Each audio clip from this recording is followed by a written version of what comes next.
आपण पाहत आहात बागलान वृत्तांत, खबरबात महाराष्ट्राची।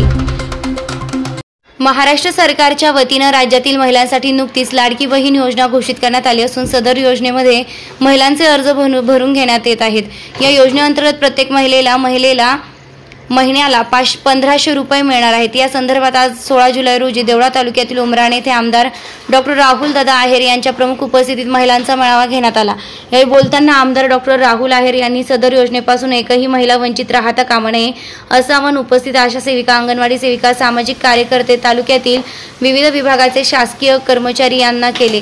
तसेच त्यावेळी बोलताना त्यांनी सांगितले की तालुक्यातील तहसीलदार, गटविकास अधिकारी, CDPO यांना एक समिती गठीत करून तालुक्यातील प्रत्येक गावामध्ये गाव परत एक शिबिर आयोजित करून त्यामध्ये महिलांचा अर्ज भरून घेण्यात यावे। महिलांना कागदपत्रांसाठी कुठेही अडवणूक होणार नाही याची दक्षता घ्यावी आवाहन त्यावेळी बोलताना केले। सदर मेळावा उमराणा बाजार समितीचे सभापती चंदूदादा देवरे, देवळाचे तहसीलदार डॉक्टर कुलकर्णी, अधिकारी भरतजी वेंदे, CDPO नाईक मॅडम, उमराणा बाजार समितीचे संचालक तथा शिवसेना उपजिल्हा प्रमुख देवा बापू बाग, तालुका प्रमुख दीपक निकम, मालेगाव शेतकी संघ अध्यक्ष संदीप देवरे, बाजार समितीचे संचालक मंडळ उमराणे, पंचक्रोशीतील कुंभारडे, गिरणारे, सांगवी, तिसगाव, वराळे, चिंचवे, खारीपाडा, उमराणा आदी ग्रामपंचायतींचे सरपंच, उपसरपंच, ग्रामपंचायत सदस्य, सामाजिक कार्यकर्ते, सोसायटीचे चेअरमन, व्हाईस चेअरमन, संचालक मंडळ व महिला मोठ्या संख्येने उपस्थित होते।